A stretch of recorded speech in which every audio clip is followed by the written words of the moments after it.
You are listening to Your Physique Radio in association with IrishMuscle.ie. We are broadcasting worldwide via iTunes, YouTube, and Facebook, bringing you the latest in bodybuilding, fitness, and nutrition. Your Physique Radio. It's your physique. It's your choice. Alright everybody, welcome along to Your Physique Radio. This is episode number 15. It's September the 2nd, 2012. My name is Colin Kennedy, and joining me on the line as always is Craig Clifford, and Craig is back home in Ireland. Craig, how are you doing, buddy? I'm alright, buddy, I'm alright. How are you getting on over there? Doing good. This past weekend, Craig, we had the North American Championships. A couple of new pros come out of it, a couple of expected, a couple of surprises. Something we'll be covering in a few moments. We also have the preview of the Nordic Pro and also a preview of the Atlantic Gold Cup. One is an open class, the other is a 212, so there's plenty coming up in the next week. But right now, Craig, let's go back to the North Americans.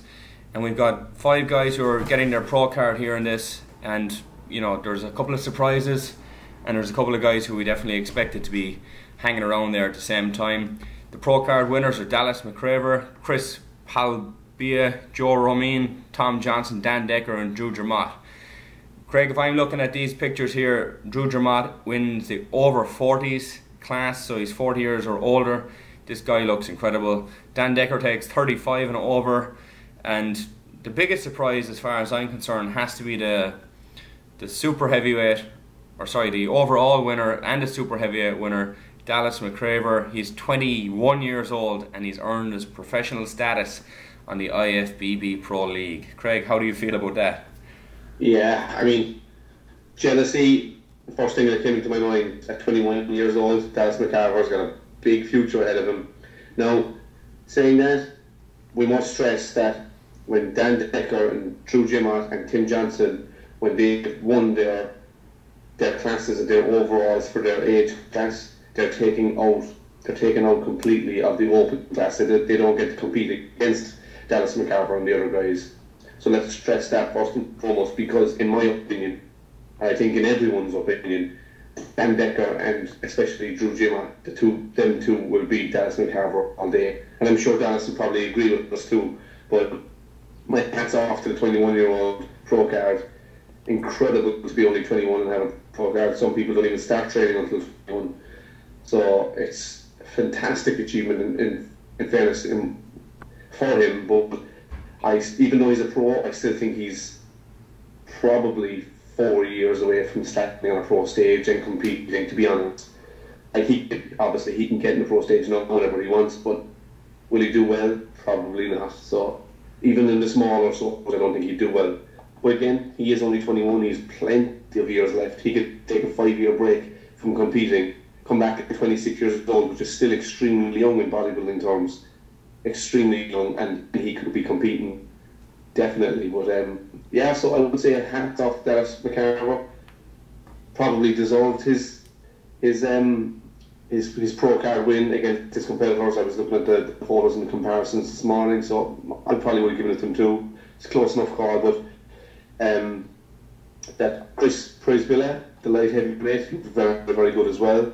Joe Romain, the heavyweight champion, and his pro card as well. He looked very good. He worked with Dave Palumbo, and as far as I know, Palumbo was only entering Joe Romain into this as a kind of a get the feet wet. Hopefully we might crack the top 3, not expecting to win a pro card at all. So that's fantastic for him. Tim Johnson, the 50 plus overall in the light heavyweight in that class, he worked with Dennis James, and he had a very athletic physique before he started bodybuilding, because he's only been training. He only started lifting weight a few years ago when he was 45 years old. So just to go to age is only a number, guys, that's all it is. As far as Dan Decker, Colin posted some pictures of him on our Facebook page a few days ago. The guy was looking incredible, and there would have been a complete injustice if he didn't get his credit card. His credit card? His pro card. So he might be able to afford a credit card now that he's a pro. But yeah, so Dan Decker looked fantastic. Conditioning was unbelievable, and I just rolled out with Drew Jermott, the 40 plus super heavyweight and overall winner in that category. Unbelievable looking bodybuilder. Now he's a guy that can get straight on stage. I think he's a tiny little waist on him as well. He can get straight on stage and compete the kind of medium, small shows definitely take top three, in my opinion. What do you think? Yeah, I'm looking at Drew Dramat there, and if I didn't know it wasn't him, I'd be kind of thinking he looks a little bit like Ed Nunn. Now, not as big, but definitely comparative, and I think Drew is one guy who can, he can get on a stage next year and he can compete for the top fives. Looking back there at what you said about Tim Johnson, he's 50 and over, and of course he looks 50 and over and all that kind of good stuff. But if Drew and Tim were on stage at the same competition, there's no question Tim wouldn't be in the running. Drew would have a chance for the top 4, top 5. Looking at Dan Decker again, he obviously won his pro card here. He deserved it in his class, but his waistline is almost as wide as his shoulders, and that's not to say his shoulders are narrow. So I think that as good a bodybuilder he is, he's not going to be a good pro, good amateur of course, but that's all over and done with now. And from here on in, he needs to stand up on stage with the big boys, and if he does it, he does it, and if he doesn't, at least he got his pro card. He's done a hell of a lot better than a couple of million bodybuilders out there who have tried and not succeeded. But I think Drew Dramat, 35 and over, he's definitely one guy who can move forwards. Looking at a front double bicep, his arms look great, his shoulders look good, his pec tie into his shoulders, his bicep, abs look good. Like you said, his waist is quite small. I think just standing in front, his quads look like they could be a little bit better, but look, there's still time. He's 35, and 35 in bodybuilding isn't necessarily old. However, when you compare that to the winner we spoke about earlier, Dallas McCarver, who's 21, that just to give Dallas a bit of a props here, he's got 14 more years before he's 35 and over, and how much muscle and how much mass can this guy attain in that time? Hopefully a lot, presumably a lot, considering how much he's already achieved since starting lifting, and let's say he started when he was 15. So if you haven't checked out the pictures, guys, go on to RX Muscle. It's typically where we get our images from. Check out the overall winner from the North Americans. You're going to look at a guy called Dallas McCarver. He's 21 years old. Believe it or believe it not, he's 21 years old, and he is now a professional bodybuilder, and he beats out the likes of a couple of guys who are kind of tipping to be there in the top 3 or top 4, or at least guys with a little bit of hype behind him. You had Nick Tregelli, Cody Lewis. They were kind of well supported through MD and RX, so we knew who they were, not necessarily because they were the best physiques that were going to be on the stage, but just because they got some publicity. And sometimes that will help you, and other times it won't, because the second you stand on stage, they're expecting something from you, and if it's not there, goodbye, you're done, game over. But Dallas takes it. He wins the super heavyweight class and the overall, and well done to him. The other guys, look, if they didn't win, there's no point really talking about them, but to still have an opportunity later on, the USAs, and then come next year again to 4 more opportunities to win their pro card, and best of luck to them for their continued steps towards succeeding to win their IFBB pro card. And definitely there are a few guys who are on stage who do have the potential to do so still sometime in the future. But with that then, Craig, I'm going to step forwards a little bit. We're going to move on to the IFBB itself and the upcoming shows. Next weekend we've got 2 shows. One is an open class, it's the Nordic Pro Show in Finland, and we also have the 212 class, which is taking place in Miami, Florida. It's the Valenti Gold Cup. Greg, you have a list of competitors there for us.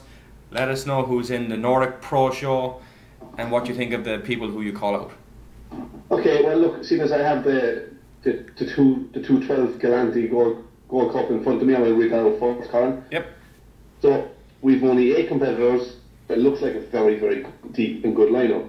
So we've Raul Carrasco Jimenez, we've Eduardo Correa da Silva, we've James Darling, we've Parenthesis PD Divers, Ted Ferose, Benjamin Para Nunos, Willie Vegas, and Nate Wonesley. Now, in this, it would take an absolute howler from Eduardo Correa not to win this. Yeah. Absolute horror. He'd have to have a horror show not to win it, I think, anyway. Even though you're set for he has a good chance. Nate Wonesley, Willie Vegas are good bodybuilders too. I just think, no, Eduardo Correa all day for me. What do you reckon of that lot, Colin? Yeah, absolutely. Yeah. Eduardo is the guy who's going to take this. He's always in condition. He's always in shape. I'm actually surprised, to be honest, that he's doing this show. Although, has he qualified for the Olympia yet? Probably not.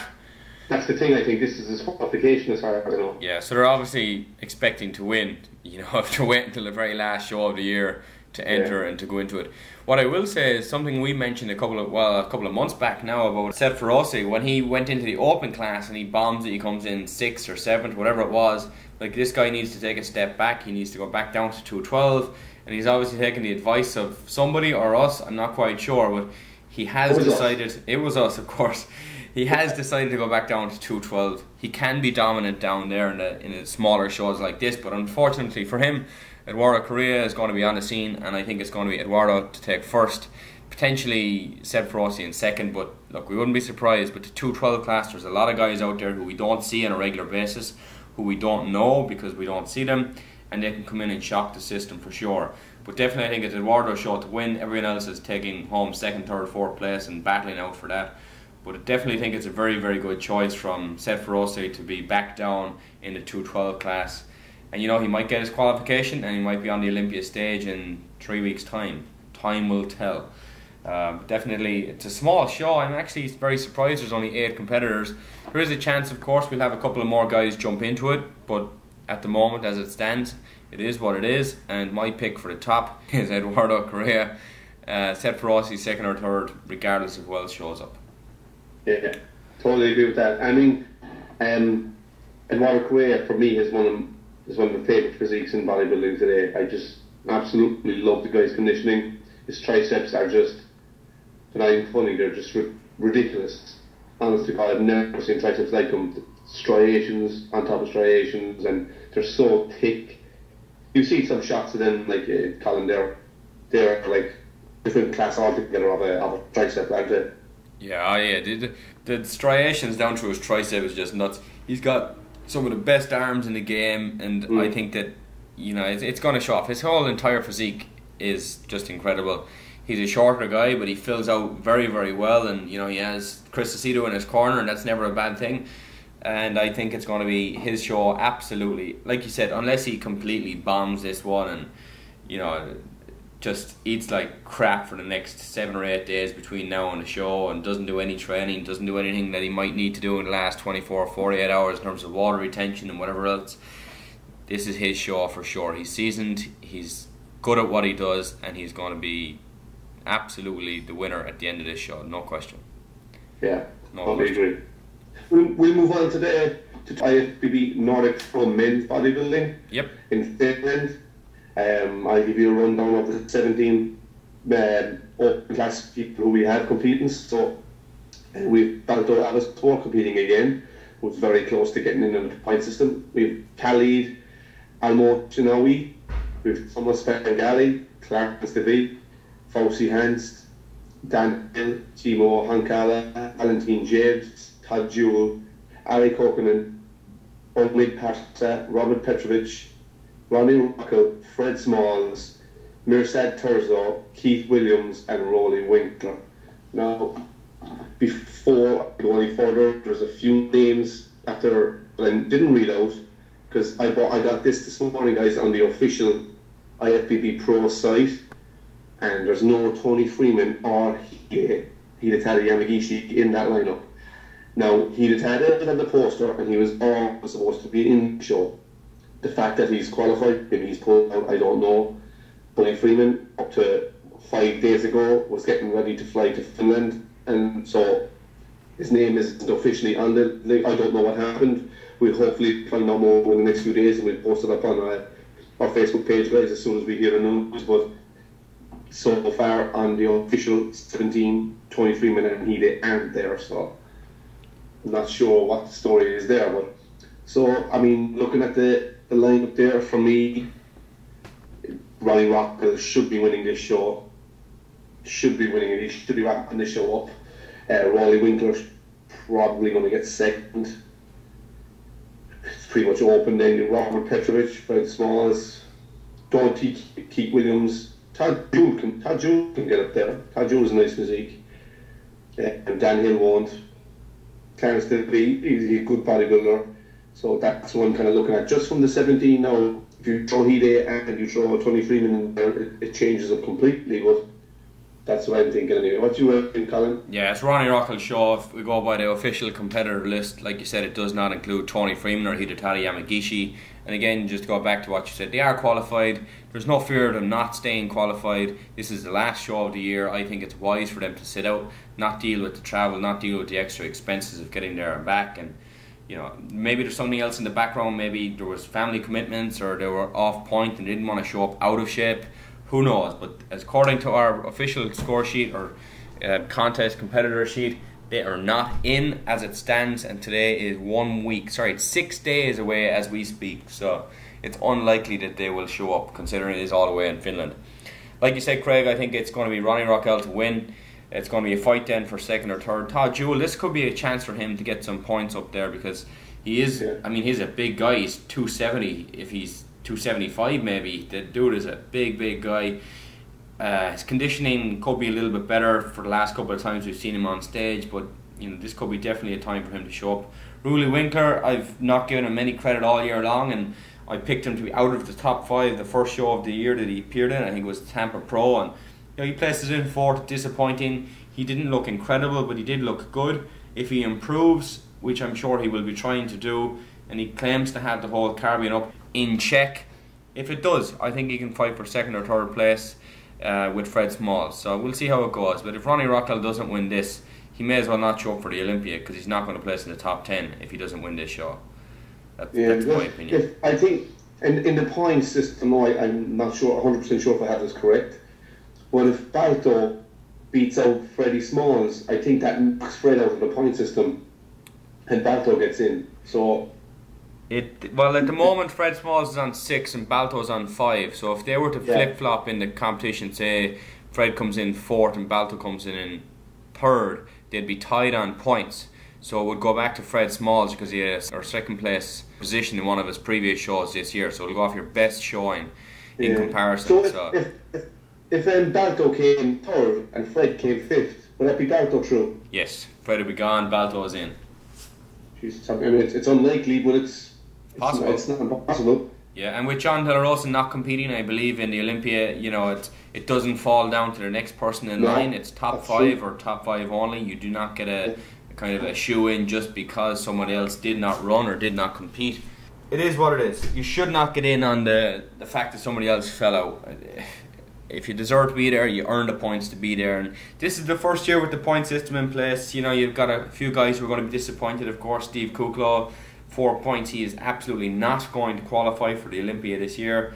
Sergio Shellstoff, same thing. He's not going to get in. Grigory Atoyan, he's not going to get in. Really, the only person here who is vying for a spot, like you said, Craig, is Balto Avasport from Iran. He's on 5 points at the moment, 1 point outside the qualifying place. If he beats Fred Smalls by 2 places, he is going to be in. If he's only 1 place ahead of him, it's not going to happen. Fred Smalls will take it. So that's basically how I'm seeing it. The biggest disappointments, I think, so far this year would definitely be, I mean, Tony Freeman not winning a show. That has to be disappointing for him. I know he tends to complain. He says he doesn't complain, but he does. Every time he doesn't place where he should, he lets people know about it. He then will come on a radio show later on and say, oh, you know, I just take what it is what it is. Look, everyone complains. Nobody walks off the stage happy where they were unless they won the show. And that should be the case. You should think, yeah, I should have done better. Now, maybe you're complaining to yourself for not being in better shape, or you're complaining at the judges for not giving you a better positioning. But look, if you didn't win, you didn't win. There's something to work on, regardless of who you are.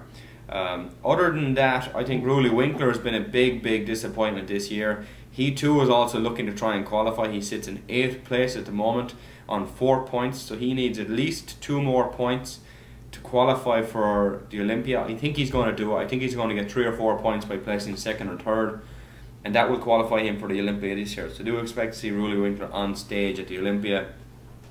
Outside of that thing, Craig, look, there's nobody else who surprised me who did not qualify. And when his first season as a pro, did fine. He got a couple of points on the board. Flex Lewis got a couple of points in the open class as well. But of course we will see him at the 212 on stage at the Olympia and the British Grand Prix and the Shrew Classic. So he's got a couple of competitions coming up in the next few weeks.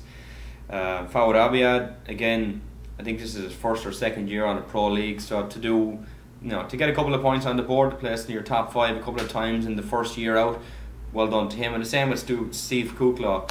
They're doing fine, and I think the best rookie so far this year has to be John De La Rosa, who qualified for the Olympia on his first year.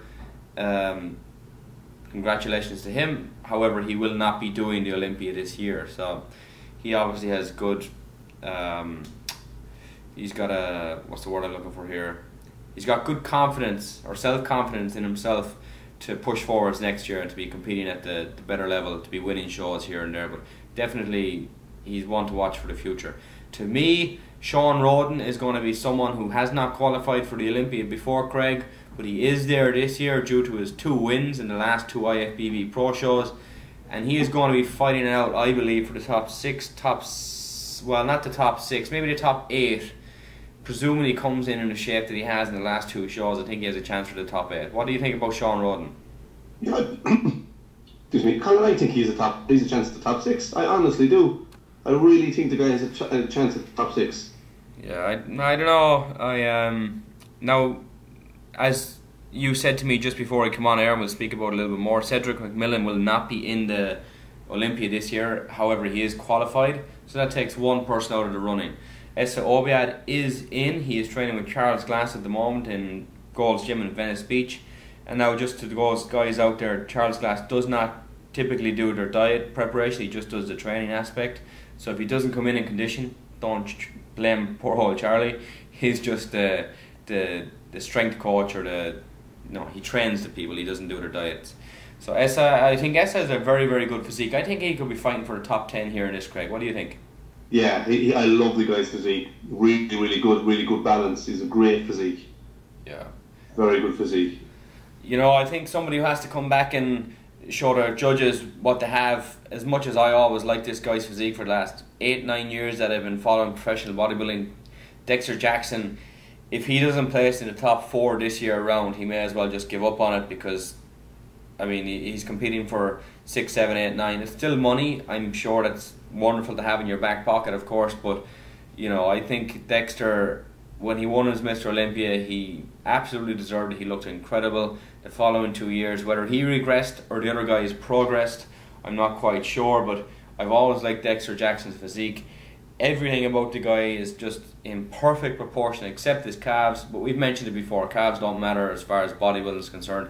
They should, but they don't, and it's proof when it comes to Dexter Jackson. Kai Green, Craig, he is working with George Farah this time around. The last couple of years he was with somebody else. What do you think is Kai Green's chances? A new coach, will he come in condition? Are you confident he can make at least the top 5? Well, I'll be honest, Kai Green should be in the top 3, all things considered, with no Victor Martinez, with no Jay Cutler. He should be in the top 3. Now, we've never seen 100% Kai Green at Mr. Olympia. Never. Not for, I think it's the last 3 years, he's always been off at the Olympia. He gets his Arnold perfect, but he doesn't get the Olympia right. I don't know, maybe it was that with Arden, maybe they needed to tweak something, and that's why he's working with George Farrell now. So maybe with George Farrell might be able to get him in the Olympia shape. If he comes in 100% Kai Green, and anyone else, probably besides Phil Heath, but anyone else slips up, he's up there at second, like. Yeah. If Branch Warren isn't 100%, even if he is 100%, he could still probably beat up Branch Warren. So it's very, very tough one. It's a very tough one to call. You're looking at your Evan Centopani's. It's a big, deep lineup. Just looking outside your top 7, your Johnny Jacksons. Johnny's has done very well. He won 2 times this year. Your Ronnie Rockel. These guys are good bodybuilders. The top 8 is going to be the closest it's been in a long time, I think, anyway. Dennis Wolf. Yeah. You know what? The one thing that really jumps out at me here, Craig, apart from, say, Branch Warren, most of the guys are the more symmetrical looking bodybuilders. Yeah. There's no real mass monsters out there anymore. As much as Branch is, whatever, he's 5'6", 250, 255 on stage, or 260. The rest of the guys are typically lighter than him, other than Wolf, and Cedric is not competing, so forget about him as well. Most of the other guys are 250 or less, possibly Kai Green being the next one. So Kai should technically be the biggest guy on stage outside of Branch Warren. But I think if Kai comes in as good as we have seen him, and this is obviously just hearsay and speculation, if everyone comes in as good as we have seen him in the past, I think it's still Phil Heath's show to win, because last year he was just unbelievable. I think Kai Green is going to be in second place, and then we don't know how good Evan Centopani is going to be because we haven't seen him compete in quite a while, but he typically doesn't compete unless he's ready to compete, and when he does, he always comes in looking incredible. So Branch Warren, again, he's fighting, I won't say old age because he's not 40 yet, but he's been around a long time. He's placed second, he's placed third, he's placed fourth. I just don't particularly like his physique, and that's not a secret by any means. So as far as I'm concerned, it's Phil Heath, Kai Green, and then it's going to be a fight for the rest for Also Ran. But definitely Phil Heath is going to be the champion this year, pending something stupid doesn't happen. Yeah. I mean, actually, I seen a very, very good interview with Phil Heath. I don't know if you've seen it. It was kind of going around the internet during the week, Colin. He's sitting inside the car. Yep, watched it. Yeah, it was an MD video, but I thought he was a wheeler athlete. Yeah, well, it was posted to MD, but it wasn't recorded by MD. Is there not something there that MD can't show us? No? No. Once it's put up on a public forum, they can take it. But it wasn't on a public forum. It was actually on their homepage. Oh yeah, I know that. But once it's posted to the internet, you can take it. Oh, okay. You know what I mean? Just like when we post up videos from our our page, we're not doing anything wrong, whether they're sponsored or not. We can do that. Oh, I see. All right. Okay. That's all that is. Yeah. So it's just a matter of they got out there quick. I don't know if Flex put it online, but definitely MD had it up, and they seem to be the only people to have it up. And fair play to them, they got it up as quick as anyone else. And one thing actually I will say about MD, Craig, they seem to be quick with some of the less important stuff, but the more important stuff, they call it breaking news, such as Victor Martinez is out of the Olympia, which, this morning. I mean, Victor's been out for about 6 months. You just must not have told Steve Bleckman, Jay Cutler is out. Obviously, that's been known for a long, long time. Now, of course, officially saying it and unofficially are two different things, but look, there was no question as far as I was concerned. Jay and Victor were not going to compete. You can go back as far as episode number 5 or 6 and you'll hear me myself, it's not going to happen. Of course, I could have been proven wrong, but I wasn't, so I'll take my 5 points for the win on that one. But they seem to be a little bit late. And then, RX Muscles, Aaron Sigerman recently reported that Jay Cutler has signed with BPI, and it took at least 4 or 5 days later before his sponsors, namely MD or Muscular Development, posted it up online. Now, not that it's very important who someone's sponsored by, but if it's breaking news, as they call it, they should be the people who are breaking the news, not copying it from someone else's website. Yeah, I mean, Jay Cutler is probably the most famous bodybuilder in the world right now. Oh yeah. Or the most recognised bodybuilder in the world right now. And for him to change company, it's a big, big thing, I think, Not huge in bodybuilding terms, it doesn't make a difference to us, but I think it's a big step from him. And BPI are an upcoming brand, and they're actually make very good products. But as far as what else we're going to say, yeah, Jay Cutler, there's another news column about Chris Dim. He was recently in an accident. Just going back, I think it was in June maybe or May. Not 100% sure, but he was in a road accident and he was paralysed, unfortunately. But again, it was a picture sent in to another guy, and he was inside the gym in his wheelchair doing the side tricep pose. This guy will not be kept down. In 2007, he had a heart attack, and 2012 he was paralysed. So this guy will not be kept down. He's a true fighter, in my opinion. Great bodybuilder, and obviously he's got a big, big heart. Yeah, he's one of those guys. For any of the people who've only started following bodybuilding, let's say in the last 4 or 5 years, Chris Dim was what we call a giant killer. Before the 202 class came in, or the 212 as it is now, Chris was always kind of up there in shape, fighting for the top 4, top 5 place, and he always looked pretty damn good. And he always had crazy arms and really, really good abs. I remember that for a fact. Yeah. But then, like you said, he had some really bad issues in terms of health. Having a heart attack before you're 35, and then being in a car accident, we believe, and being paralysed from the waist down. And like you said, nothing is keeping this guy down. He's just a testament of what hard work and will do for you. And anyone out there who has silly excuses, oh, I can't make it to the gym because I've got Coronation Street is on tonight, or Friends is on tonight, or whatever, give it a break. You don't want to go. Not you can't go. You don't want to go. Just be honest with yourself. You know, you're not fooling anybody. If you want to go, you'll be there. And, you know, Chris is a perfect example. Another really good example is another gentleman, another giant killer, we'll call him, David Henry, who, you know, he's full-time in the Air Force here in the States. He was off, he was deployed for whatever 9 months last year. He comes back this year, his first competition, takes a first place win, managed to train a little bit while on base, also did other stuff. He was doing some MMA. You know, excuses are just that, they're just excuses. They're reasons for people to say no, reasons for people not to go to the gym. If you don't want to go, you don't want to go, it's fine, but don't lie to yourself or anyone else about it. If you want to be there, you'll make the time, you'll make the sacrifices to be there, if that's what you can call them. That's true. But yeah, I'm very happy to hear that Chris is back and he's active and he's still, you know, I don't really just take this the right way. I don't care that he's back training. I'm just glad that he's back active and he's obviously has a good outlook on life, and, you know, he's not just taking it and sitting back and, you know, being lethargic and saying, oh, why me? I'm sure he has those days. I'm sure everyone does, who's put in those positions, but he's definitely a fighter, and, you know, it's nice to see Chris is still keeping well and, you know, doing what he has to do to keep himself active and keeping his mind active and busy and whatever else he might have. But Chris, if you're listening, best of luck in recovery. He mightn't be. He might never compete again. Probably 99% probably never compete again. But it wouldn't surprise me if you see the guy up walking around, even though he's paralysed. No, it mightn't be forever. Especially with this guy's, like Colin said, his will and his drive. It wouldn't surprise me to see the guy walk around again. Well, you see, he has the option of doing the wheelchair. I believe there's a professional wheelchair league, isn't there? Yes, that's right, actually, yeah. I mean, if he can't do well in that, I mean, you know, I guarantee you that would, if it were me and if I were going to sponsor someone, there'd be a guy I'd sponsor. You know, some guy who will not give up, who will continue to drive forward, continue to strive for success.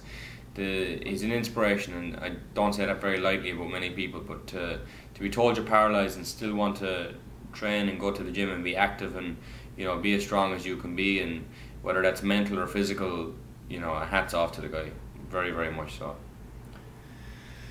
But anyway, we'll move on, Craig, and we're gonna, just after with that competition coverage, then again we are talking about the Valenti Gold Cup, which is the 212, and the Finland Pro, or the Nordic Pro, which is an open class. They're the last two chances for people to qualify for the Mr. Olympia competition, and if they don't get into the top 5 places in the points, or they do not win their shows, they are not in this year, regardless of who drops out or anything else in between. So if you're going to be there, guys, at the Olympia, you're guaranteed a good show. Jay Cutler is not in, Victor Martinez is not in. To be honest, I don't think it's going to make much of a difference. It's still going to be very exciting. It gives a lot of guys a lot of opportunity to get up inside that top 3, top 4 who might not have had it in the past. And who knows, that could be the break that they need. The likes of Evan Santapani, if he can break the top 3 this year, you got to be looking at him as a contender in the next couple of years after that. So I'm very looking forward to it. 3 weeks out. Tickets are booked. Like I said before, hotel is booked. And I am ready and raring to go, and I cannot wait until the weekend of the 26th of September. Actually, just on that, Craig, I will also remind people, I mentioned it last week, but I forgot the most important detail. We do have a competition running on Irish Muscle under a forum, which is forum.irishmuscle.ie. It's predicted Olympia top 6 in the open class. The first person to predict the top 6 in the open class will receive the €50 voucher to discountsupplements.ie. So there is your prize. It's not just a matter of bragging rights. You will get a €50 voucher. Unfortunately, it's only good for those listeners who can get stuff from Ireland. So if you're outside of that, you can still join in and play along, of course, but the prize will only go to people who are in Ireland, as they're the only people who could use it. But if you do win and you're from the outside, I'll still give you the code. I'll give you the access to the voucher. If you do have some way of using it, you can use it. But again, predict the top 6 Mr. Olympia open class for this year's 2012 Mr. Olympia. irishmuscle.ie, check their forum section and enter the competition to win. With that then, Craig, we're going to move on nice and quick, and we're going to go into our gym reviews. And this segment is brought to you by Body Benefit Health and Fitness. For more information, visit Body Benefit Health and Fitness on Facebook. Body Benefit Health and Fitness, making fitness fun. This week are 2 gyms. One is in Auckland, New Zealand, and that will be reviewed by myself. And the other one is going to be in Milton, Massachusetts, and Craig is going to review that one first. Craig, how about you go first? Alright. So, the gym I'm reviewing in Milton, guys, is Milton Hills Sport and Spa. Now, this was my first experience with a proper gym. It was my introduction to proving, people measuring their arms, all that goes with it, all the pretty hardcore stuff. Now, you must be thinking it says spa in the title. Well, you're right, but believe me, when I trained there was no spa. The gym is spread over 4 floors, the basement being of all your cardio equipment. The ground floor was your pro shop, your changing rooms, reception, that kind of stuff. The first floor was the free weights and machines. They had everything. They had dumbbells that went up to 150, which at the time I wouldn't have been able to move. I wouldn't have been able to move them off the rack. And I did try, guys. Lots of plates, benches, squat racks, deadlift platforms, and just about everything you need. And the top floor was studios for classes and stuff. Now, I took it for granted what I had at the time, but also I was none the wiser because of first gym experience, and I didn't really know. I couldn't compare it to any other gyms. So for me, it was just kind of regular, but when I thought it was really, really good. I think it constantly stayed with me, and Emo, I'll never forget the place, and I think about it frequently. It was the first proper gym that we joined up as a couple. Now, access to the gym is pretty easy. There's a lot of freeways you can use to get there. The closest one being I-93, and it's about 10 minutes off the interstate, so it's dead handy. It's actually in an old chocolate factory, which is kind of ironic. It's right at the T stop. When I mean T stop, it's like a subway station. So you just walk up the steps in the subway station, and it's right there in front of you. As for today's Milton Sports Gym, from the pics I've seen online, it's cleaned up. It's cleaned up an awful lot, and now they have a spa and all that. Make that what you will. When I get back to being, I'm definitely going to trip back there for a session. Now, it's been 8 years since I was last in the place. Just to wrap things up, I give Milton Sports Spa a 9 out of 10, and only taking the point away because I don't live there anymore. I know that makes no sense, but I'm just kind of bitter that way, so. Yeah, I'm honest. It's funny there, you were telling me during the week about the time you saw the guys measuring their arms at the reception desk, and you thought, idiots or whatever you want to call them. But I guarantee you in the last couple of weeks you've measured your own to make sure that you're progressing and you're moving along. And it's funny how times change when you get involved in the fitness industry or in gym management or personal training, whatever the case may be. Your outlook on what people do changes for sure. And like you said, that was your first experience in a proper gym, and you just took it for granted. And you went back home to Ireland then a couple of years later and rejoined another gym. You're looking around thinking, I'm paying more for this than I was back in Boston, and I'm not getting half as much for it. And it's just it's an eye opener without even knowing it was an eye opener at the time. Yes, for sure.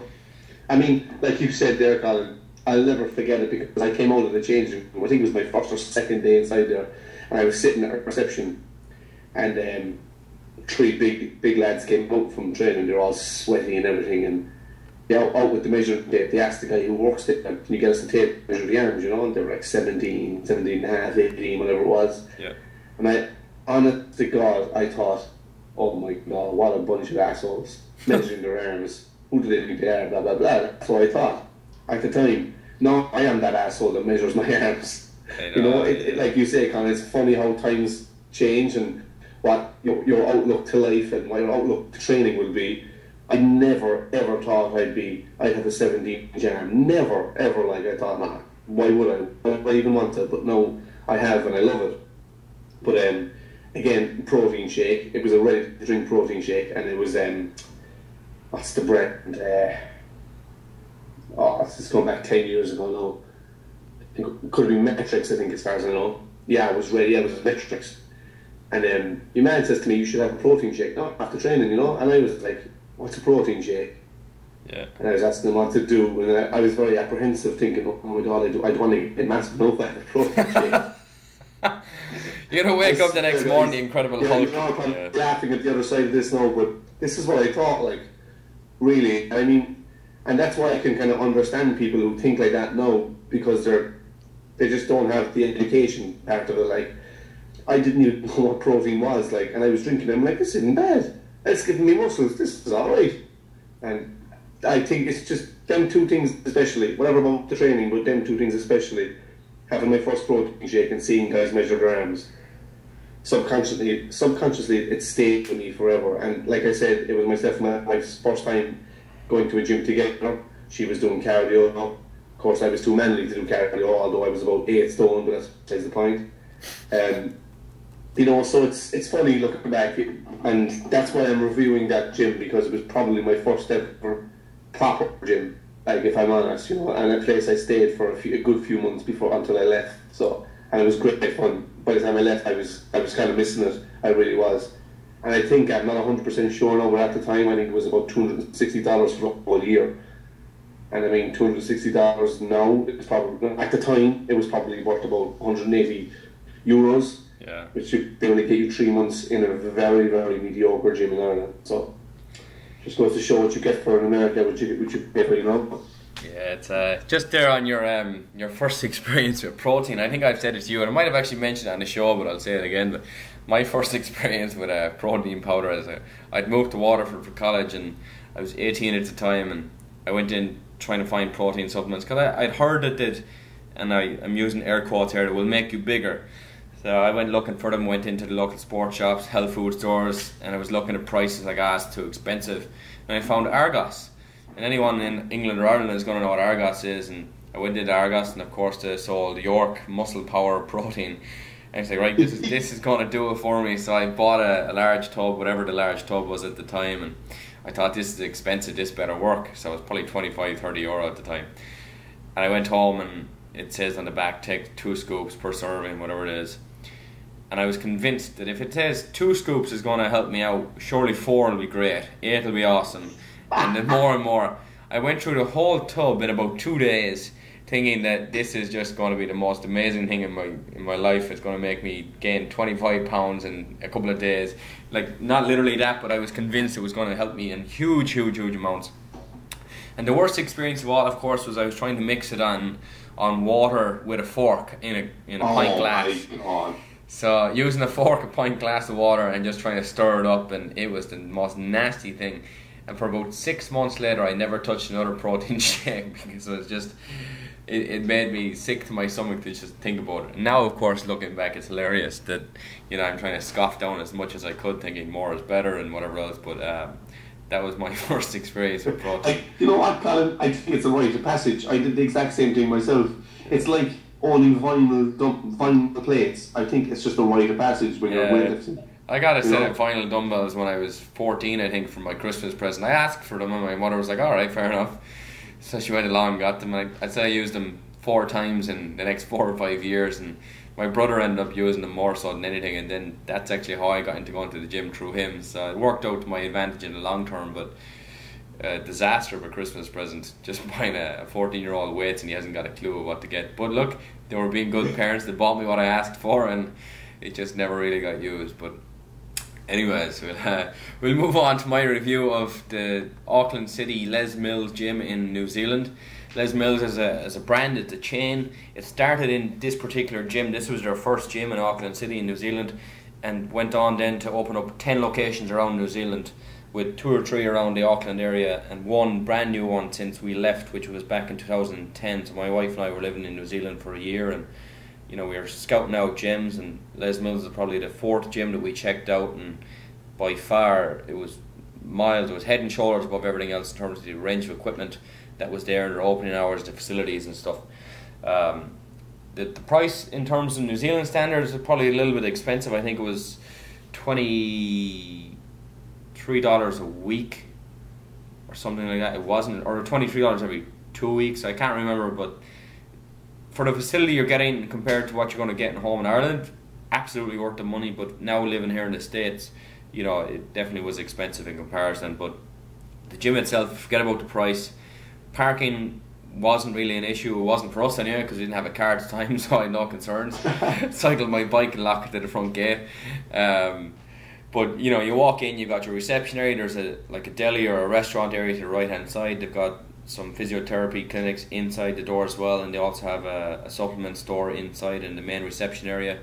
Once you walk into the main gym then itself, it's geared out with as much equipment as you can imagine, all your hammer strength stuff, some life fitness, some modern stuff, some old stuff, lots of variations, lots of different angles with different machines, all the handles you can imagine. Dumbbells went up to probably, I think it went up to 70 kilos, which is 150 pounds, so you can't complain with that. And there was probably 3 or 4, well, there was at least 2 or 3 sets of each set of dumbbells as well.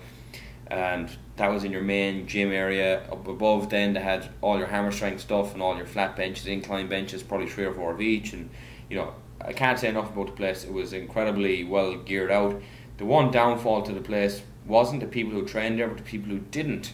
If you didn't train there and you trained somewhere else, you looked at Les Mills as it's the artsy fartsy where all the stuck up people go, or whatever, the wannabes go. And you know, there will be a few people in there who are there to look good while training, not look good because of training. And look, that's going to happen. But the actual facility itself, couldn't put it down. Large aerobic studios, they had a childcare facility as well. So very, very well done. Lots of good classes. And I think I've mentioned this before, when it comes to Les Mills, they've probably made more money worldwide via marketing and franchising their exercise routines or exercise classes to the likes of English chains, Australian chains. I know that the YMCA here in Arizona uses Les Mills classes as well. So basically you buy the licensing fees for them to use their classes, and you have to instruct in a certain manner. Just like Zumba, let's say, marketed itself out to the rest of the world. Les Mills were probably the first people to do this. And they've been around since the early 80s, I believe. And you know, like I said, they're probably making more money from franchising out their exercise classes than actually making money from gym memberships. But if you're in New Zealand, if you're in Auckland, I know there's a lot of Irish people that are down there, or if you're in Australia at the moment and thinking about going to New Zealand next up for a working holiday visa, check out any of the Les Mills locations. The one I went to myself was Les Mills Auckland City. It's just on Victoria Street, I believe, and they've opened up a brand new one in downtown Auckland City in the Brother Mart, and that was in construction when we were living there, but it's obviously now open. I'm on their website at the moment. Incredible facilities. The prices, they are what they are. They're comparative, I'd say, to the rest of the gyms in New Zealand, because Australia and New Zealand, if anyone hasn't been down there, they have not been hit by any recession. The economic downturn is an unknown term to them. They're doing extremely well, and I would also recommend to anyone who is in Ireland or in England, if you're having trouble finding a job and you're under the age of 30, get yourself a visa, go to New Zealand for a year, go to Australia for a year, work, enjoy it. Wonderful experience, wonderful countries, wonderful people. Definitely worth doing. Better than sitting home on the dole for 2 years anyway, that's for sure. But definitely, if you're in New Zealand and you've Auckland City, Les Mills to attend, if you can do, it's definitely worth seeing. Very, very, very good facility. However, you might get tied into a 3-year contract, so be careful.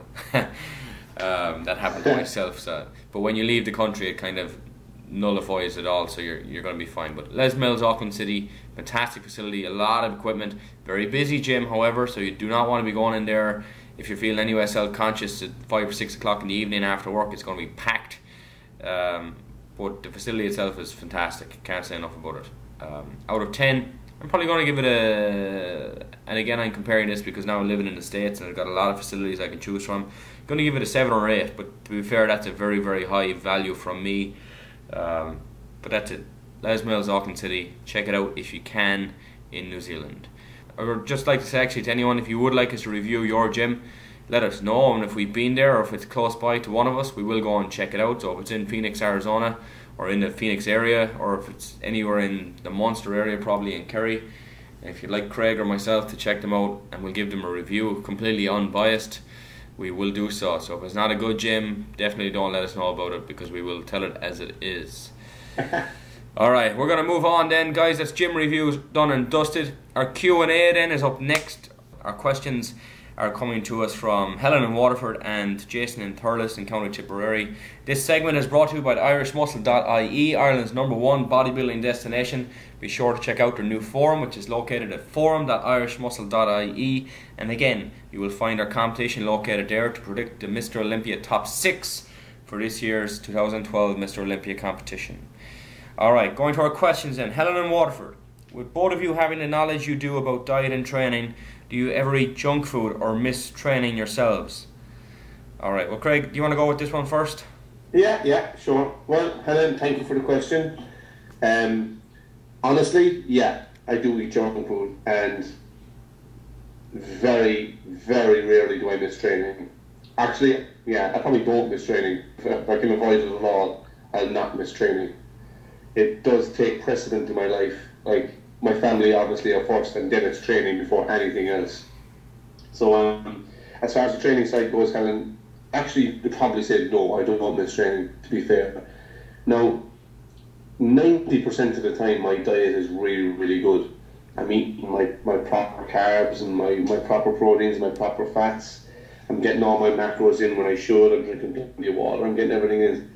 But like, if I'm feeling tired, or I just want a few drinks, maybe a few bottles of beer, or maybe some nachos, or whatever it may be, I'll have it. And I won't think twice about it, and I'll eat it, and I'll move on. I won't have it every night. I won't have it every other night. Maybe once a week, maybe once a month. Depends on how I'm feeling that time. But if I want something, I'll eat it. It's like I say to all my clients, if there's a certain type of food that you really want at a given time, depending on if all else is equal, then go and eat it. I'd never tell a client to say don't eat this, because it's like the minute you tell them not to eat something, they'll only be thinking about it all the time, and eventually they'll end up eating it anyway, and then they'll feel guilty, and guilt will lead to stress will lead to all types of mad shit. So the way I look at it, as in, if you're an 80-20 rule for the general client, now for me that's not good enough, 80-20, I would probably rock from 90-10, but for the general rule for Joe Public, 80% of the time, if you're quite good, if you're getting in your lean meals at the right times, your pre and post training meals are all really good, and if on a Saturday night you feel like opening a bottle of wine and sitting down watching your favourite movie, you know, obviously it's not ideal, but it's not going to be the end of the world either if everything else is in place. I mean, in an ideal world, you should be eating anywhere between 35 and 45 meals a week. Now, if one of them meals, or even two of them meals are bad, say one is takeaway and one is a bag of nachos, if two of them out of the 45 is bad, do you honestly think it's going to make a difference? Unless you're doing a show? No, it won't. It's like, if you flip that on its head and you eat 2 good meals a week and you eat 40 bad meals a week, will that make the difference? Of course it won't. You will look like shit. You know what I mean? I mean, let's be honest, like, and a good analogy you would use, like, if you eat like shit, you look like shit. If you eat good food, you will look good. That's how I see things, you know? So it's just finding the balance, Helen. But like, I'll be honest, if I do want something, I'll eat it. I'll never go, unless if I'm begging for a show, then it's out of bounds completely. But if when I'm off season and I feel like, you know, even though I don't eat cake, but just say, for argument's sake, I wanted cake, I'd go have a slice. I'd eat it and I'd put it behind me and keep going. You know, that's how how would you approach that, Colin, that question? I'll be very honest, when it comes to junk food, for me, if I'm going to have junk food, it's going to be McDonald's. That's my 100%. If I'm hungry and there's nothing to eat, I'm going to make a trip to McDonald's and I'm going to have 2 or 3 burgers and a Diet Coke, and that's it. You know, I'm not eating fries, not eating anything else. But typically... Sorry, Colin, can I just stop before you go any further? Yeah. I mean, especially for someone like you, I would consider McDonald's, for someone like you, not really cheating.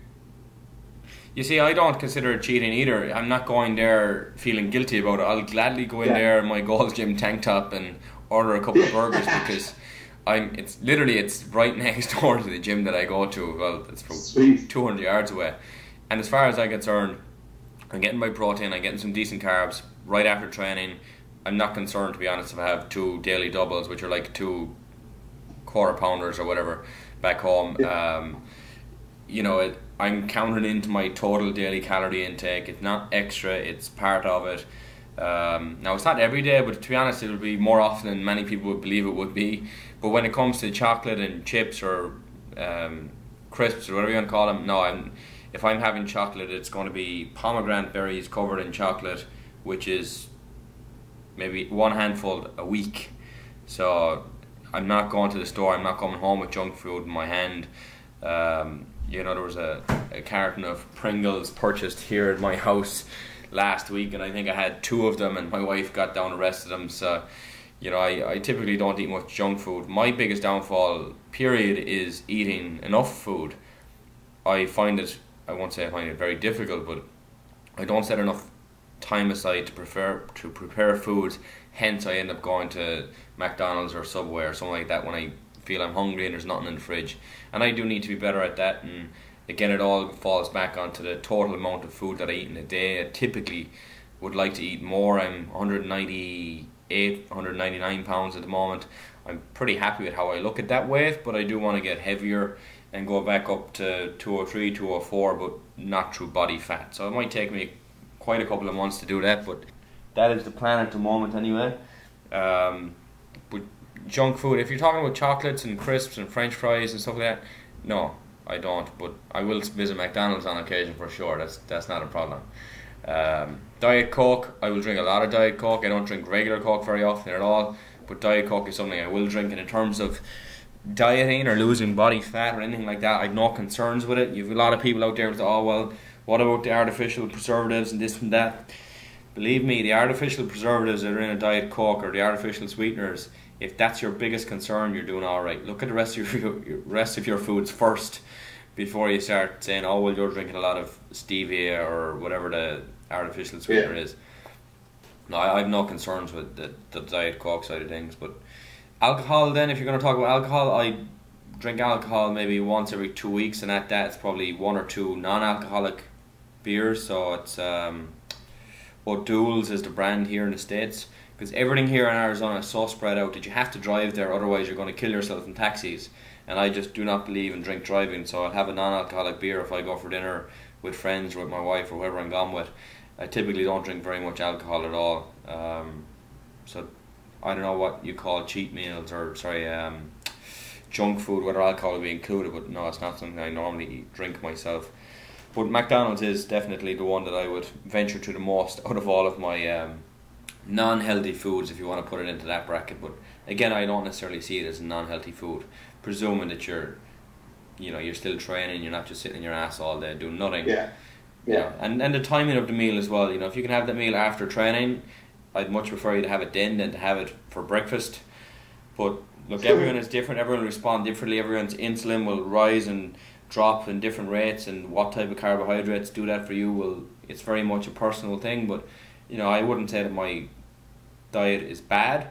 I'm relatively lean. I'm still making gains in the gym, and you know, my blood work was done about 6 weeks ago, and I got my results back, and there's no concerns. My cholesterol at one time used to be quite high, but it's actually come back down to within normal ranges now. It's still on the higher end of normal, but it's coming down for sure. And you know, I'm not concerned whatsoever about anything when it comes to that regard. So I hope that kind of answers your question, Helen. But definitely, you don't need to be 100% brilliant with all of your foods and whatever you're taking in terms of alcohol.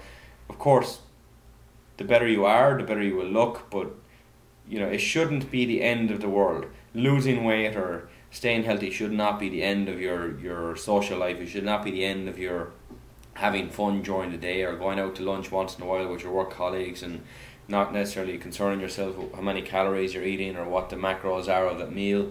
You know, you should be able to have a little bit of a splurge once in a while, even when you're dieting. Now, if you're dieting for a show, like Craig said, and you're inside the last 10 weeks, it's not going to help you for sure, unless it's very specific and it is deliberate that you're having the cheat meal or the refeed meal or whatever you want to call it. But if you're cheating while you're on a specific diet, no, I don't think you should be doing that.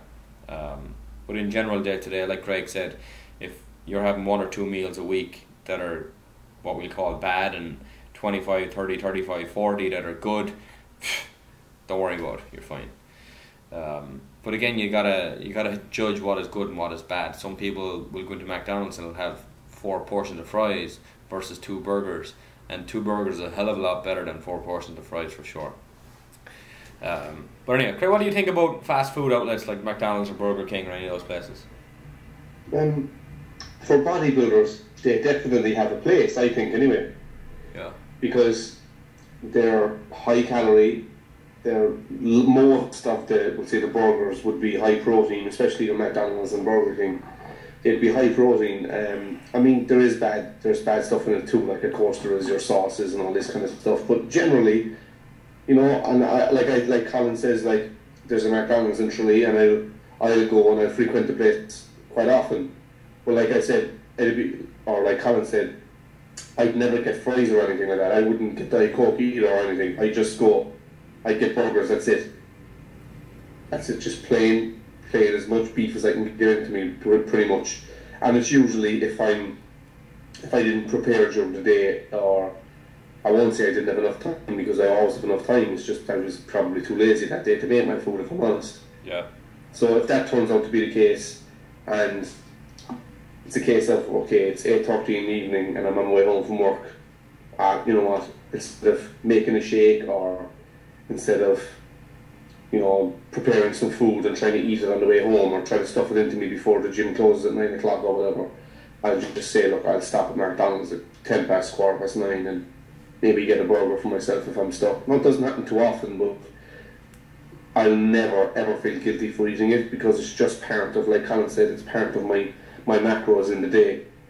Whether that 30 grams of protein comes from 9 eggs, whether it comes from a chicken breast, or whether it comes from a shake, or whether it comes from 2 burgers, to me, especially off season, doesn't make a difference once I get it into me, you know. So I definitely think they have a place. And to be honest, I do love takeaway burgers. I just, yeah. Who doesn't? Absolutely love. I mean, I would prefer Burger King to McDonald's per se, but that's just me. Yeah, no, I'd say I'm a McDonald's man for sure. In regards to the training, then, do I miss training? I typically don't miss training. Now, on any given day, my schedule or something might happen where at the end of the day comes, I feel too tired that it's not going to be worth my while to go to the gym in the first place.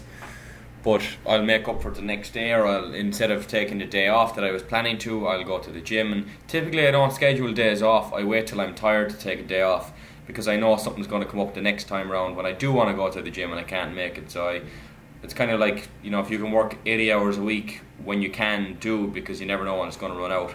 I'm the same when it comes to the gym. As long as I feel energy, and as long as I feel that, yeah, I can go to the gym today, I will. I don't care if it's a Monday, Tuesday, Wednesday, or if it's on the weekend. An example of that then would be last night. I went to the gym at 11 o'clock, so 11 p.m. last night I went to the gym. And that's a Saturday night, so I definitely wasn't going out drinking last night. On a Saturday night, I was in the gym instead. And there was a few brave souls in there with me. There's probably 6 of us in total, I'd say, in the entire gym. So a couple of us kind of looking around, and there's kind of that mutual respect as well. When you walk in at that hour of the night, you have to respect somebody for going to the gym that late, and they're obviously showing some dedication. And typically I've noticed that the later I go at the Gold's gym that I go to here in Phoenix, typically the later you go, the heavier the people are. So most of them are just weight loss people at that hour of the night. Maybe it's because of they're on shift work, or because they feel, look, there's less people around, I'm going to feel less self-conscious about myself. I don't know what it is, but definitely if I'm going to go to the gym, if I have the energy, I don't care what time of day it is, I'm going to go. I typically, however, do not go early in the morning. If I have free time between, say, 7 a.m. and 10 o'clock, I typically won't go to the gym, because I just don't have the energy at that stage. Whether it's because I haven't eaten enough food or enough calories or not come in, I don't know. But the earliest I typically go is probably 2 in the afternoon, and then as late as last night, which was 11 o'clock. It doesn't happen often, but I will go if I have to. So no, I don't typically miss training. I normally work around it somehow. With that then, Craig, we will move on to the next question. This one comes in from Jason in Thurles in County Tipperary, isn't it? Thurles, yep. Yeah. Alright, question is, as far as I'm aware, you are both personal trainers. Can you give me an insight into a normal day of your lives, as I hope to become a trainer myself once I finish college? Alright, again, Craig, do you want to go first on this one? Yeah, I'll take this, yeah. Well, Jason, is it Colin? Yes. Jason, again, like everyone, thank you for the question. Now, what I will say, this is like how long is a piece of string. So, depending on how many clients you have that day, depending on if you're in a gym, if you're working for yourself, there's so many intangibles. Just would say for me at the moment, I'm in the gym and I have some personal training clients on the side as well. So, but most of my time will be spent in the gym. And yeah, I mean, I train kind of every type of people, you know, from 14 years old all the way up to 70, 75 years old. So you can expect a wide range, and everybody will want to use the gym for a certain purpose. There'll be people who want to use the gym for no purpose at all, just to use the actual gym. They don't even want to go, they don't care if they lose weight or gain weight or put on muscle or lose muscle, they just want to go to the gym. And you'll find them too. Now, for every one of them, you'll have 10 other people. But I mean, and everyone kind of poses something different, which is, to be honest, which is really, really great in our job, because it never gets boring, because one person might want this and another person might want the exact same thing, which might have to approach it completely different ways. You know, what I like to talk to people a lot, and usually by talking to them, I'll find their problem. We'll say if it's a weight problem, I usually find out why they're eating, which is, if I can find the root of the problem, for me, I think I can fix it. Not just to say, oh, okay, you need to do 45 minutes in the gym 4 days a week, do X, Y, and Z, and you'll lose weight. Maybe they want to burn a lot more calories, but they mightn't lose any weight. So you have to find out loads of different things. Now, something that was said to me by Colin probably 6 years ago, maybe, he said something, and it'll always stay with me, was, if you become a trainer to make money, you will be very, very poor. Now, I can't think of a better sentence that I've ever heard in my life than that, because it's so true. You have to really want to help people. You've got to enjoy what you do. You've got to wake up dying to go, well, not dying to go to the gym. Like, let's be honest, no one is like, yeah, I'm going to work. But, you know, you've got to, when someone loses weight and they're very, very happy and they're thanking you, it's them little things that get you through the day, I feel anyway, because I absolutely love helping people. Now, I give everyone 100%. Some people take it and lose and reach their goals, be it as lifting X amount of weight, or be it losing a certain amount of weight, or whatever it is, or training for a 10k or a marathon, whatever. They pretty much always reach their goal. But there's always going to be people, no matter what you do, and Colin will probably back me up here, you could pretty much spoon feed them, lock them in your house, and they'll still gain weight. They'll still find a way to make excuses not to train, make excuses to eat the wrong food. They just can't be helped. Maybe someday they'll be ready, and hopefully you'll be there when they think of someone, okay, and this is it, I'm doing it properly.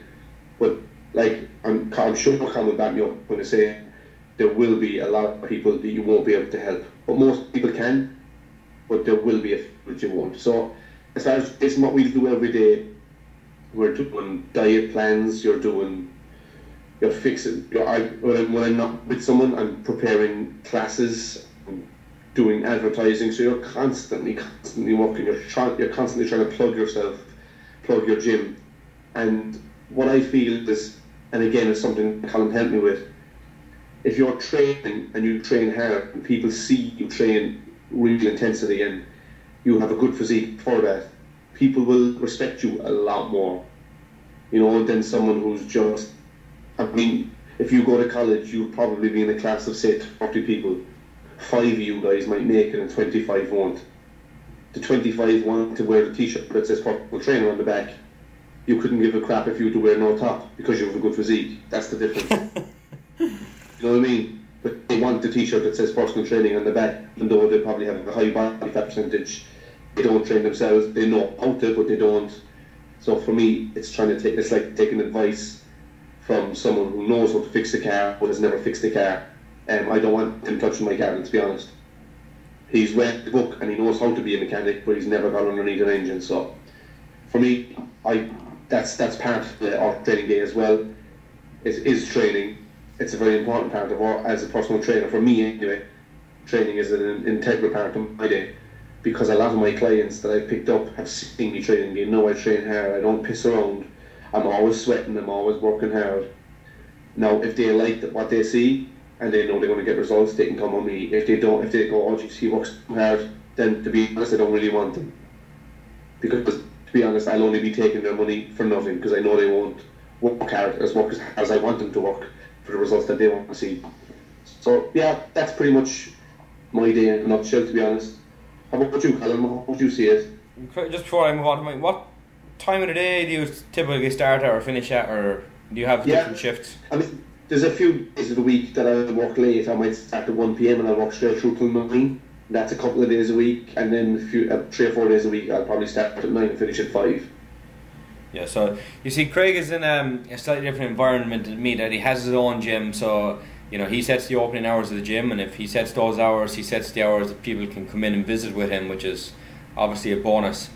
I, on the other hand, I work just 100% as a personal trainer.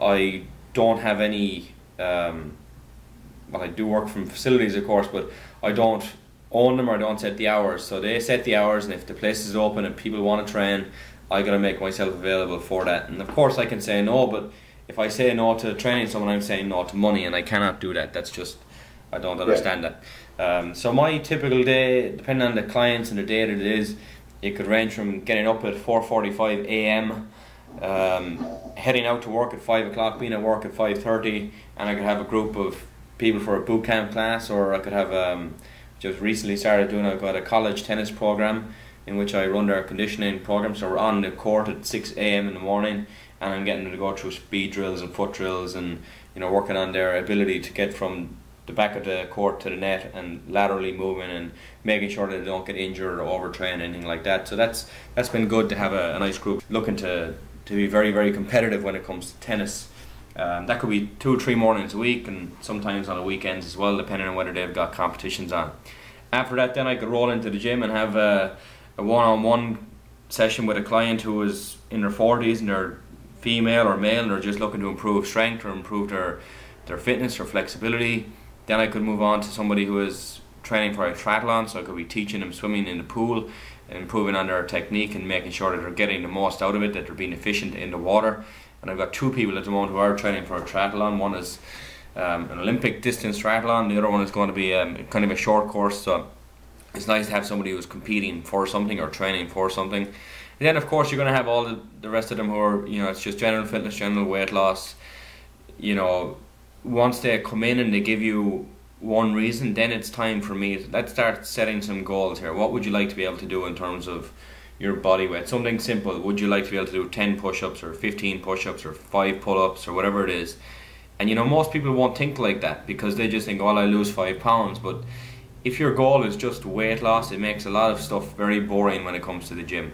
I like to encourage people, whether they're young in their 20s, if they're in their 50s, if they're in their 70s, whatever it is, I don't care. And I have got a few clients who are in their 70s as well. I want them to have more than just one goal. I want them to see more than just one line of progress. I want them to have something each week to say, look, this was better than last week. Excellent. Just because your weight didn't go down this week or your strength didn't go up in the past week, it doesn't mean you haven't improved on something else. So the more the client is aware of what they're doing and why they're doing it, the more they will be aware of the progress that they're making.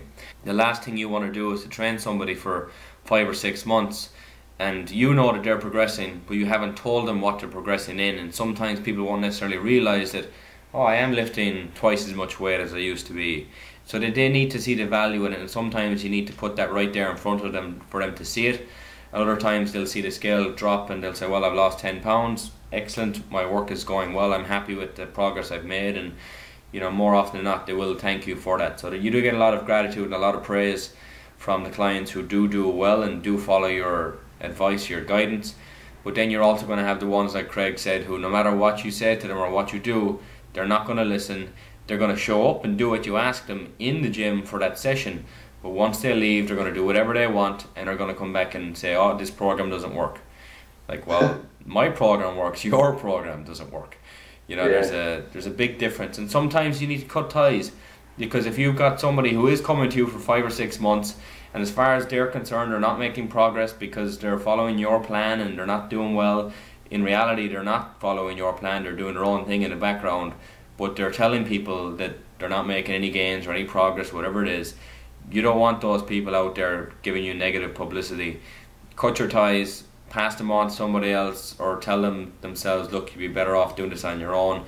They're wasting their money or wasting their time, because you do not want somebody out there not following the protocol but blaming you for their lack of results.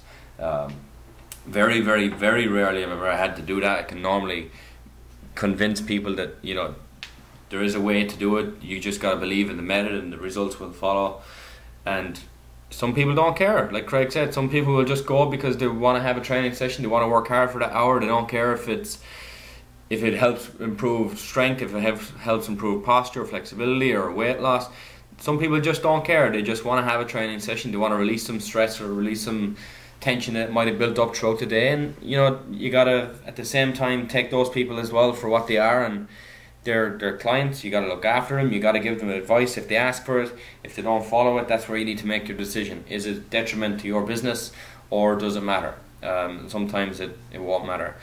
The rest of the day then I might have a couple of hours off, because like I said, I work on the hour per hour, so I could have 2 hours off in the morning. If I do, I might go and get breakfast, or I might come home and just hang out for a while, and then I could be gone back in. So my day can start at 5:30 on the gym floor and it can finish up at 7 o'clock that night. So I can have pretty long days with a couple of hours break in between.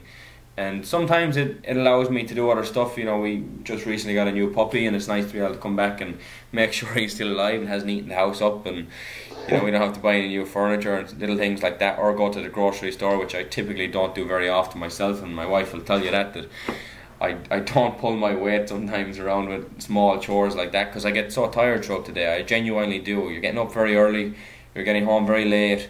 If you do fall asleep for a break in the middle for an hour, you end up waking up more tired. It can be tough, but like Craig said, don't come into the business trying to make money. You got to come into the business trying to help people, and then you potentially will make money from your success with clients. But off the bat, you're not going to be making money in this industry, especially if you start out as an independent trainer. You're going to be paying rent, or you're going to be paying percentage to the gym that you're at, and it takes time to build up enough people to actually make it worth your while to do it. So be prepared to work for 5-6 months without any real income to show, but once it does start coming in, it can be very, very rewarding. And I also teach kids swimming lessons, and that sometimes is the best part of my day, because you've got 12 kids in the pool who you can see their progress, they can see their progress, you can see the smiles on their face when they learn a new stroke or improve their technique, and that can be very, very rewarding. So my day is very, very mixed, from working with kids who are 4 years old to people who are 72 and 75 years old. So there's a huge variation. Some are athletes playing tennis, some are playing golf, some are just trying to lose some weight. Very, very, very broad spectrum. And to me, that's better than having everyone in the same boat, because you do need a little bit of break for yourself, for your mental approach. I don't want everyone who's trying to lose weight. I don't want everyone who's an athlete. You need some change in your day, you need some change in your scenery. And I do very much so enjoy my job. Of course, if it paid better, that'd be wonderful. But you know, if you're successful, you can start charging more. If you're showing results, you're getting results for other people. People are willing to pay what they have to get the best advice that they can. And you know, if it happens, it happens. But don't come into the industry trying to be a millionaire. It's not going to happen. So hopefully that kind of answers your question. But again, it depends on where you are. At the moment you're in Ireland, the system is a little bit different there than it is over here in the States, but it's definitely an industry that I do enjoy. It's one I've always been in from the age of 17. No, actually, just as I turned 18, I've worked in gyms, whether it was as a fitness instructor or teaching, or as a personal trainer in some aspect. And for the last 4 years, it's just been personal training. So that's all I do now at this stage. If I'm at work, I'm getting paid for that hour and that hour only. So sometimes it's hard to predict. If you're going to the bank, I'll give you this. If you're going to the bank and they're asking what your income is, you can only tell them what your potential income is, because you don't know. You know, you don't know if you're going to be on 40 grand or 50 grand or 20 grand a year. You just have to make a prediction, and that can be a little bit hard. So if you're looking for stability, personal training might not be the way to go about it. But if you're looking for a job that you can enjoy immensely, yes, I believe it is one that I very much enjoy, and I don't see myself doing much else as it stands right now. At least I'm very happy with what I do. At this stage, I'm starting to get to the point where I am actually making money, because I've only been in this country and in the state for the last 5 months, I think. So it takes time to build up your clientele, and I have to say I'm very happy with how things are going lately, and it's only getting better. So to any of my clients, if you are listening, I do appreciate you taking me on board and trusting me, and I'm sure that in the future you're going to find even more success and progress with your training. So hang in there. Craig, with that then, unless you have anything else to say, I'd like to move on. Yeah, I'd say that's about it, Colin. To be honest, we couldn't say much more. You know, if they wanted any more information, again, they can email us privately or whatever they want. We give our contact information pretty soon, but other than that, I think we mentioned pretty much everything. Yeah. I'll move on then, guys. Next week's topics will be competition coverage. We'll be covering a review of the Nordic Pro Show in Finland and also a review of the Volante Gold Cup in Miami, Florida.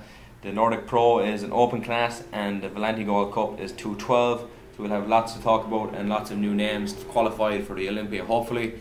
Our top fives will be back next week, and they will be the most important items to have in your gym bag. So think about that one yourselves. See if you can come up with your own top 5 items to carry in your gym bag. And Q&A will be back. So if you have any more questions, send them in to us. So if you want it in for next week and it's a good one, get it in as soon as possible. We'll read them out in the order that we get them.